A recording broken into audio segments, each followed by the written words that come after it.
జ్ఞాపకాల గొలుసు. రచన రఘుమందాటి. చదివింది రఘుమందాటి. మొదటి ఎపిసోడ్. మా ఇంటి వెనకాల చిక్కుడు చెట్టు. మా అన్నకి నాకు విపరీతమైన చెట్ల పిచ్చి. ఏందో చిన్నప్పటి సంది మా ఇంటి వెనకాల ఎన్ని మొక్కలు పాతిపెట్టినా ఒక్కడి కూడా ఏరందుకోలే. ఏడికల్లి పట్టుకొచ్చిండో ఏందో 2 వేప మొక్కలు. హన్మకొండ అప్పట్లోనే కాదు, ఇప్పుడు కూడా చుట్టుపక్కల ఊళ్ళో వాళ్ళందరికీ హన్మకొండ అంటే పెద్ద సిటీయే. పేరుకు మాత్రమే మేము పట్టణపోలమే కానీ కూటికి తిప్పలు పడే గరీబోళ్ళ లిస్టులో మా ఇల్లు ఫస్ట్. ఇక మా గల్లీలో ఉన్నోళ్ళందరికీ ఎండాకాలం వచ్చిందంటే చెరువుగట్టు కాడుండే రావిచెర్ల బావి తర్వాత మా బావి నీళ్ళే దిక్కు. ఆ బావికి యువతల వేప మొక్కలు తేవడమే తరువాయి ఆ మూల ఈ మూల దబా మట్టి తవ్వి వేప మొక్కలు నాటితివి.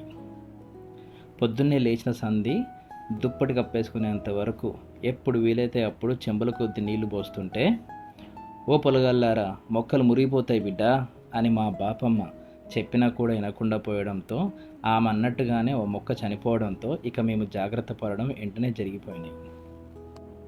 ఇక ఉన్న మొక్కని చాలా జాగ్రత్తగా పెంచడంతో చూస్తుండగానే నిక్కరు తొడుక్కునే నాకన్నా 3-4-5 ఇంతలు పెరిగింది. నా పిడికిలంత లావు ఉండే దాని కాండం మెల్లమెల్లగా 2 చేతులతో కావలించుకునేంత లావయ్యింది. మా గలిలో ఎవరికి తల్లైనా మా ఇంటి వేప కొమ్మలే, ఎవరికి జ్వరం వచ్చినా దిష్టి తీసుకునేందుకు మా వేప కొమ్మలే, పోచమ్మలు చేసుకున్న బోనాలు ఎత్తుకున్న ఇలా పండుగలకి పబ్బాలకి మా యాప చెట్టే దిక్కు.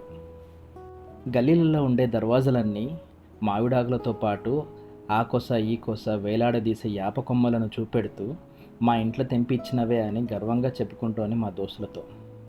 మా కులంలో ఉగాది పచ్చడి చేసుకుంటుంటే కుండ పగిలిందని, మళ్ళీ మా కులంలో ఉగాది పచ్చడి చేసుకుంటే అరిష్టం అనే పుకారు నేను పుట్టకముందు నుండే ఉండేసరికి నేను కూడా ఆ పుకారుకి అలవాటు పడిపోయాను. ఇక మా ఇంట్లో ఉగాది పచ్చడి చేసుకోమని తెలిసి మా ఇంటి వేప పూలు తెంపుకున్నోళ్ళు తెంపుకోనోళ్ళు అందరూ చెంబుల కొద్దీ, అంటే మా వరంగల్లో హనంకొండలో పచ్చడి చారులాగా పల్చగా చేస్తుంటారు. వీళ్ళంతా చెంబుల కొద్దీ పట్టుకొచ్చేటోళ్ళు ఈ ఉగాది పచ్చడిని. ఇక ఎవరిచ్చారో ఏంటో 4 చిక్కుడు గింజలు పొట్లం కట్టుకొని మా బాపు పట్టుకొచ్చిండు. ఇక మా అన్న ఆగనేలే, వెంటనే మట్టి తవ్వి సిద్ధం చేస్తే మా అమ్మ మనసులో దేవుడికి దండం పెట్టుకొని మంచిగా పెరగాల అనుకుంటూ తవ్విన చోట్ల అక్కడక్కడ గింజలు నాటింది. ఇక పెట్టిన కాడ నుండి పొద్దున లేచిన వెంటనే మా అన్నయ్య మా అక్కయ్య నేను ఒకటే చూసుడు ఎప్పుడు మొలుస్తుందా అని. ఆ రోజు రాత్రి వర్షాకాలానికి స్వాగతం చెప్తూ చిన్న చిన్న తుంపర్లతో మొదలై చక్కని జల్లు కురిసింది. మాది పెంకుటిల్లు. మేమేసుకున్న పక్కలు తడవకుండా పెంకు రంధ్రాల్లో నుండి కురుస్తున్న నీటి చినుకులు పడుతున్న చోటులో గిన్నెలు తపాలాలు పెడుతుండేది మా అమ్మ. ఇంటి బయట దర్వాజాకు ఒక రిక్క తలుపు ఉండేది. దాని గొల్లెం తీసి చీకటి నిశ్శబ్దంలో కమ్మగా వినిపించే వర్షపు రాగాన్ని వింటూ గూన పెంకుల వాలు నుండి దారగా పడుతున్న నీటి వరసల్ని దీపం వెలుతురులో చూస్తూ, అప్పుడప్పుడు మెరిసే మెరుపు ఉరుములకి ఉలిక్కి పడుతూ, తీయని మట్టి సువాసనలను ఆస్వాదిస్తూ అలా ఎప్పుడు పడుకునేవాన్నో. తెల్లారి లేచి చూస్తే మాత్రం దుప్పటి ముసుగులో ఉండేవాడిని. దాదాపు వర్షాకాలం వచ్చిందంటే చాలు ఇలా వర్షం చూస్తూ నిద్రపోవడం, అమ్మ ఎత్తుకొచ్చి పక్కలో పడుకోబెట్టి దుప్పటి కప్పడం సర్వసాధారణం. వర్షం కురిసి వెలిసిన ఆ ఆనవాలు ఇంకా మిగిలే ఉండేవి ఇంటెనకాల మట్టి నేల మీద తడి రూపంలో. తడి ఆరలేదు, ఇంకా చిత్తడిగానే ఉంది. కాళ్ళతో మట్టి లోపలికి రాకుండా కాళ్ళు తుడుచుకునేందుకు దర్వాజా బయట ఓ గోన సంచి వేసేది. ఇక గాలి వీచినప్పుడల్లా దాచిపెట్టుకున్న నీటి బొట్లని వేప కొమ్మల్లో ఉన్న ప్రతి ఆకు నాపై గురి చూసుకొని మరీ విసిరేవి. పడుతున్న పెద్ద పెద్ద చినుకులని తప్పించుకుంటూ అడుగులో అడుగు వేసుకుంటూ గింజ నాటిన చోటుకి వెళ్ళి చూసా. మెడలు వంచి సిగ్గుతో బిడియపడుతున్న ఓ నగ్న యువతిలా ఎంతో సున్నిత సుకుమారంగా నేలలో నుంచి పురుడు పోసుకుంది మా చిక్కుడు మొక్క. అంతే, నా ఆనందానికి అవధుల్లేవు. ఒక్క పరుగున వెళ్ళి, అమ్మ మొక్క మొలిచింది రా చూడు అని చేయి పట్టుకొని లాక్కొచ్చాను అమ్మని. నా మాటకి కట్టగట్టుకుని అందరం, ఆఖరికి భారీ కాయం వేసుకున్న మా బాపమ్మ కూడా "హ్మ్, హ్మ్" అని ములుగుతూ రైక సరి చేసుకుంటూ కొంగు మీదేసుకొని మరీ వచ్చి చూసింది. ఇక మా అమ్మ మంచిగా పెరగాలని దీవిస్తూ ఆ మొక్క చుట్టూ మట్టితో అద్దులు పెట్టి సరిచేసింది. ఇగో మొక్కని ఊకే చూడొద్దు, దిష్టి తగులుతుంది అని చెప్పేసరికి ఇక కొద్ది రోజుల వరకు పట్టించుకోలేదు నేను. ఇక మా అమ్మనే రీలు దారం, ఆ తర్వాత సుతుల దారము ఉపయోగించి ఎట్టోగట్ట మా పాయకన రేకు మీదకి తీగను పారించింది. ఆ తీగ ఎప్పుడు అందుకుందో ఏమో మా యాప చెట్టుని. నేను చూస్తుండగానే మంచి లవ్వు పుట్టి యాప కొమ్మలకి అల్లుకుంది ఈ చిక్కుడు తీగ. ఇక కిక్కురు మనకుండా పెరుగుతున్న యాప చెట్టు, చిక్కుడు చెట్టు నాకు మంచి దోస్తులు. ఏదో సీరియల్లో చూపించినట్టు నేను కూడా ఎవరికీ చెప్పుకోలేని మాటలన్నీ ఈ చెట్లకే చెప్పుకుంటోన్నాయి. అవి నాకు మంచి దోస్తులు అవ్వడమో లేక వాటికి మాటలు రాకపోవడమో ఏమో కానీ నేను చెప్పిన మాటలన్నీ ఎవరికీ చెప్పకుండా యాప చెట్టు తన కాండం కడుపులో, చిక్కుడు తన సొగసరి తీగ మనసులో దాచుకునేది. అవే గనక నాకు శత్రువులు అయ్యి ఉంటే అప్పుడు మా ఇంట్లో నా ఇజ్జత్ మొత్తం పోయేటిది. ఎన్నెన్ని చెప్పుకుంటోన్నో, నొక్కేసిన చాక్ పీసు ముక్కలు, దొరికిపోయినందుకు టీచర్ కొట్టిన దెబ్బలు, ఇంగ్లీష్ టీచర్పై నేను పెంచుకున్న ఇష్టం, అబ్బో ఆ కథ వేరు. దొంగతనంగా సైకిల్ తొక్కుతూ పైకి కనపడకుండా ఎన్ని దెబ్బలు తగిలించుకున్నానో, ఎవరెవరు నన్ను హేళన చేశారో, ఎవరెవరికి అబద్ధం చెప్పానో, రూపాయి 2 రూపాయలు తీసుకొని మా క్లాస్ పిల్లగాళ్ళందరికీ నోటుబుక్ ముందు పేజీల్లో వారి పేర్లు గీసిచ్చానో, మా అన్నకి తెలియకుండా తన వైట్ బుక్లో నుండి ఎన్ని జంట కమ్మలను చింపుకున్నానో, ఇంకా ఎన్నో మా దోస్తు ఆరిఫ్గానికి కూడా చెప్పుకోలేక ఈ చిక్కుడు చెట్టు పందిరి కింద కాసేపు, వేప చెట్టు మొదలకు సంచిపరుచుకొని ఒరిగి మరీ చూచిరాతలు రాసుకుంటూ కాసేపు చెప్పుకునేటోన్ని. వామో, ఇన్నేసి సంగతులు ఇంట్లో తెలిస్తే ఇంకేమైనా ఉందా, ఇజ్జత్ మొత్తం పోయేటిది. అందుకే ఈ 2 చెట్లంటే నాకు మస్తు ఇష్టం. వాకిలి ఊడ్చి చెత్త ఎత్తుతూ తలెత్తినప్పుడు మా అక్కకి ఓ వింత కనిపించినట్టుంది. గట్టిగా మా అమ్మని పిలిచింది. నేను కూడా జల్దీ ఇంటెనకకు పరిగెట్టాను. ఏమైందో అనుకున్నా. మా అమ్మకు నాకు అదిగో అటు చూడు అని చెప్తే చూసాం. తెల్లని వంకర పూలు పూసాయి మా చిక్కుడు చెట్టుకు. నాకు ఆశ్చర్యం. అమ్మా, చిక్కుడు చెట్టుకు చిక్కుడు కాయలకి బదులు పూలు పూస్తున్నాయి ఎందుకు అని అడిగా. ముందు పూలు పూసి తర్వాత కాయలు కాస్తాయి అని చెప్పింది మెరుస్తున్న ఆనందపు కళ్ళతో. ఇక చూడు, పొద్దున బడికి పోయేటప్పుడు, మధ్యాహ్నం అన్నం బెల్లు మోగి ఇంటికి వచ్చేటప్పుడు, సాయంత్రం ఇంటికొచ్చి చూచురాతలు రాసుకునేటప్పుడు, ఇలా ప్రతిరోజు పూల వంక చూస్తుండగా ఒకరోజు చిన్న చిన్న కాయలు గుత్తులు గుత్తులుగా కనిపించాయి. ఏంటో ఈ వేప చెట్టు ఎంత ఎత్తుందో నాకు సరిగా కనిపించదు, కానీ అంతవరకు ఈ చిక్కుడు చెట్టు దానితో పాటు నా మనసుతోనూ అలుకుపోయింది. ఇది పెద్ద రకం విత్తనం, కొంచెం పెరగగానే తెంపొద్దు, బాగా పెరగాలి, ఒక్క కాయలో 10-12 గింజలు పడతాయి అని బాపు చెప్తే మా అన్న, నేను, అక్క విన్నాం. మా బాపు చెప్పినట్టుగానే కాయలు చాలా పొడవుగా విత్తనాలు దాచుకొని పెరిగాయి. ఇక మా అమ్మ చెప్పడమే ఆలస్యం. మా అన్న ఇంటెనక గోడెక్కడము, చేతికి అందినవి తెంపి వర్క్ కాగితం, అదే కవర్ సంచిలో నింపి కిందకి దిగి అమ్మ చేతిలో పెడితే అమ్మ చాలాసేపు తృప్తిగా తాకి ఆ చిక్కుడుకాయలను నార తీసి ఒక్కో గింజకు ఆ పక్క ఈ పక్క తోలు ఉండేలా ఒలుచుకొని శుభ్రంగా కడిగి టమాటాలు కలిపి దట్టంగా మెంతి పొడి, పుదీనా, కొత్తిమీర చల్లి కొంచెం రసం గిన్నె చుట్టూ తిప్పి దేవుడికి దండం పెట్టి చేతిలోకి గంటతో కొంచెం రాసుకొని రుచిని చూసి తృప్తిగా కళ్ళెగరేయడం చూస్తే వంట సూపర్ అని ఇట్టే అర్థమవుతుంది. వెంటనే కాళ్ళు చేతులు కడుక్కొని సిద్ధమయ్యా. నాతో పాటు మా అక్కయ్య, మా అన్నయ్య. ఇక తిన్నాం చూడు. మొదటిసారి నేను కూడా పెద్ద తిండిబోతుననే బిరుదుని నాకు నేనే ఇచ్చేసుకునే అంత తిన్నాను. ఉడికిన ఒక్కో గింజని కసుక్కుమని కొరుకుతుంటే నేను అనుభవించిన ఆనందం తెలియచేయడానికి అబ్బో, తెలుగు పుస్తకాల్లోనే ఏ పదం కూడా సరిపోదుపో. ఇక చూడు, పొద్దుకి 3 పూటలు, వీలు కాకపోతే రోజుకి 1 పూటైనా చిక్కుడుకాయతో వంటకం లేకపోతే నాకు ముద్ద దిగకపోయేది. లూజ్ మోషన్లు అయినా కూడా వదలలేదు. నేను మారం చేసి మరీ వండించుకునేవాడిని. ఎందుకో మరి తిన్న ప్రతిసారి ఓ కొత్త రుచి. వీడికి ఈ చిక్కుడుకాయ కూర పిచ్చేంట్రా బాబు అని విసుక్కున్నా కూడా వదలలేదు.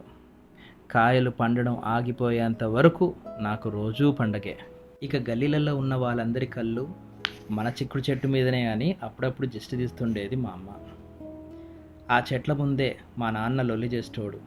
ఆ చెట్ల కిందే మా అమ్మ చిన్నమ్మ చాలాసేపు ముచ్చట్లు పెట్టుకుంటుంటే అవన్నీ వింటున్న నా మెదడులో ఓ సినిమాలాగా కనిపించేది.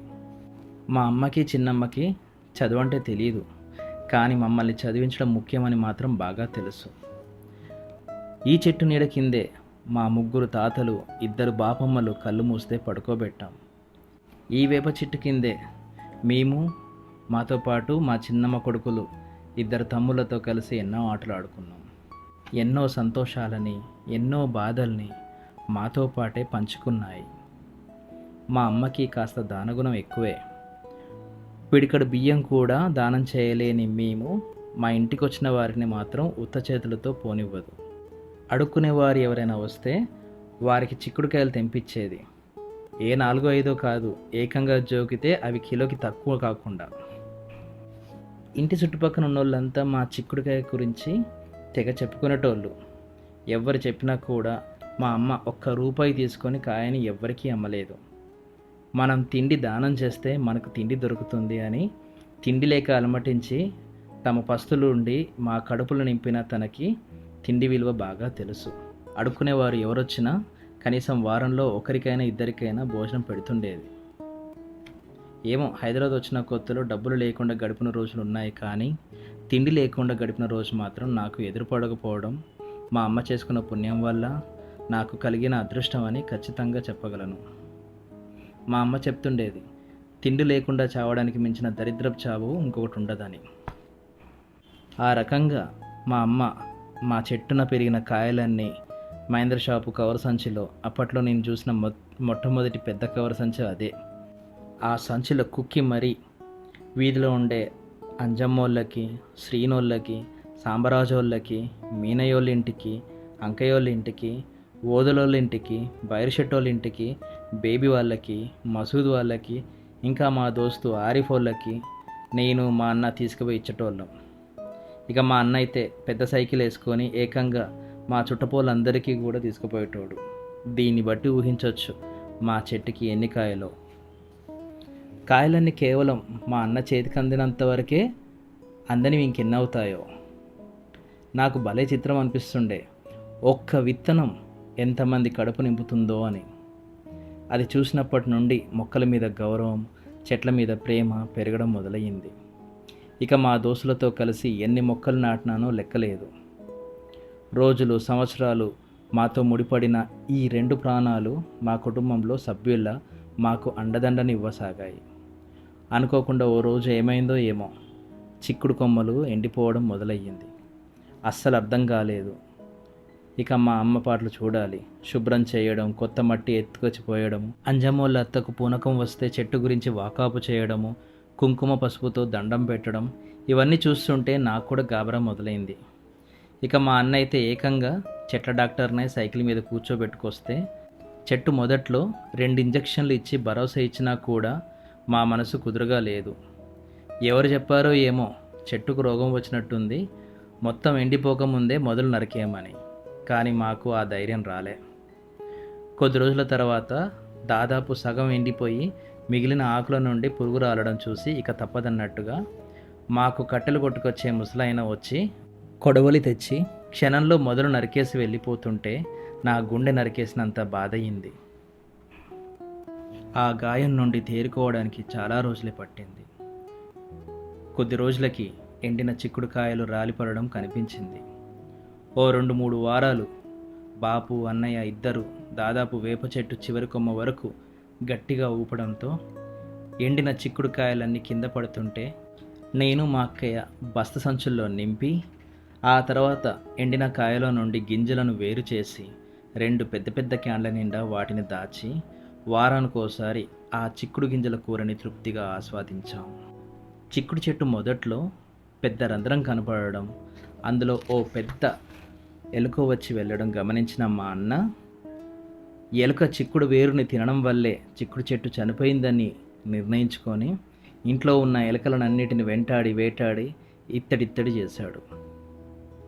ఏంటో కొద్ది రోజులకి కూలడానికి సిద్ధమైన ఇల్లు, పెరిగిన అప్పులు, మరో కొత్త అప్పులు చేయలేని స్తోమతతో ఇల్లు అమ్మకానికి పెట్టాం. నేను గడిపిన ఇల్లు నాకు దూరమవ్వబోతున్న బాధ కన్నా నా వేప చెట్టుకు దూరమవుతున్నానన్న బాధే నాకు ఎక్కువైంది. ఎంత చేదుకాయలను పుట్టించినా ఆ చెట్టులో ఓ తీయని మనసుందని నా కోసం రాల్చిన, నేను ఆస్వాదించిన ప్రతి వేప పండులో నాకు అవగతమైంది. ఎందుకో బాధైనా తనకే చెప్పుకున్నా. ఈ బాధ ఎవరికి చెప్పుకోవాలో కూడా తెలియలేదు. పుట్టడంత దుఃఖాన్ని పంటి బిగువన దాచుకోవడం నాకు అప్పటికే అలవాటయింది. ఏంటో ఆ రోజు మా ఇంట్లో మేము గడవబోయే చివరి రోజు. మూల మీద వేరే ఇల్లు కిరాయికి తీసుకొని ఈ ఇంటిని వీరేశం దుకాణం వాళ్ళకి అమ్మేశాము. ఆ రాత్రంతా నాకు నిద్ర రాలేదు. ప్రతి గోడ, ప్రతి మూల మౌనంగా నన్ను హత్తుకొని ఏడవడానికి సిద్ధంగా కనిపించాయి. తెల్లారి ఇంటి వెనకాల బావిని తృప్తిగా చూసుకున్నాను. బొక్కెనతో నీళ్లు చేదుకొని తృప్తిగా స్నానం చేసి వేప చెట్టుకి అమ్మ పూజ చేస్తుంటే తన పక్కనే నిల్చొని దండం పెట్టా. వేప చెట్టు మరియు నేను, మా ఇరువురికి తెలుసు ఆ క్షణంలో మేము అనుభవిస్తున్న వేదన. ఓ మూగ వేదన. నా మనసు తనకు దూరం అవుతుందో లేక నా మనసే నాకు దూరం అవుతున్నదో తెలియట్లేదు. కంట నీరు బయట కక్కకుండా అదిమి పట్టుకున్నా. నెమ్మదిగా కళ్ళు తెరిచి చూస్తే అమ్మ వేప చెట్టుని అమాంతం వాటేసుకొని బోరుమని ఏడవడం కనిపించి ఇక నాకు కూడా దుఃఖం ఆగలేదు. నేను కూడా తనివి తీరా నా వేప చెట్టుని వాటేసుకొని ఏడుస్తూ అలాగే ఉండిపోయా చాలాసేపు. ఏంటో ఈ అనుబంధం, ఏదో విడదీయలేని ఓ ఆత్మీయ స్నేహం ఆ చెట్టులో దాగుందని నా నమ్మకం. బహుశా ఈ నమ్మకాలకే ఆత్మ, దైవం అని పేరు పెట్టారు కాబోలు అని అనిపించింది. అదే గనక లేకపోతే ఎందుకు నా మనసు అలా యాదృచ్ఛికంగా ఆ రెండు చెట్లతో పెనువసుకుపోయింది? సైన్స్ నా మనసులో కలిగే ఈ వింత భావానికి ఓ పిచ్చి పేరును తగిలించి చేతులు దులుపుకోగలదేమో, కానీ నాకు మరియు ఈ చెట్టు మధ్యన ఎవరికీ కనిపించని ఓ ప్రేమ దాగుందని గుర్తించలేదు. ఇదే పిచ్చి అని కొందరు హేళన చేసినా పాపం ఆ పిచ్చి మనసులు అందరికీ అర్థమైతే ఎంత బాగుండో. కనీసం కొందరికైనా ఈ పిచ్చి మనసు ఉండే ఉంటుంది. అదే గనక ఉండి ఉంటే ఈ మౌన ఆలంబనలు మరువలేనివి అని వారు కూడా నాతో ఏకీభవిస్తారు. అలాంటి మనసున్న వారందరూ కూడా మొక్కలతో అనుబంధం పెంచుకుంటే జరిగే నష్టమేమీ ఉండదని నా బలమైన నమ్మకం. మా చిక్కుడు చెట్టుకి, మా వేప చెట్టుకి నా ఈ కథ అంకితం. నాకు దూరమైన చిక్కుడు చెట్టు బాధ మనసులో నుండి చెరిగిపోదేమో, కానీ ప్రతి 3 నెలలకో 6 నెలలకో వెళ్ళినప్పుడు ఇప్పటికీ మా పాత వీధిలోకి వెళ్తే అదే చిన్న గల్లీ, మనుషులు మారారు. నాతో పెరిగిన పిల్లగాళ్ళందరికీ పెళ్ళిళ్ళై పిల్లా పాపలతో కొత్త జీవితాలను మొదలుపెట్టారు. ఇళ్లకు మెరుగులు దిద్దుకున్నాయి. అయినా అదే పచ్చని గలగల రావాలతో ఇప్పటికీ అందరి కష్ట సుఖాలని పంచుకుంటూ మౌనంగా తన వంతు సాయం తాను చేసుకుంటూ మారకుండా పదిలంగా మా యాప చెట్టు కనిపించడం నాకు చాలా ఆనందంగా ఉంటుంది. జ్ఞాపకాల గొలుసు మొదటి ఎపిసోడ్ సమాప్తం.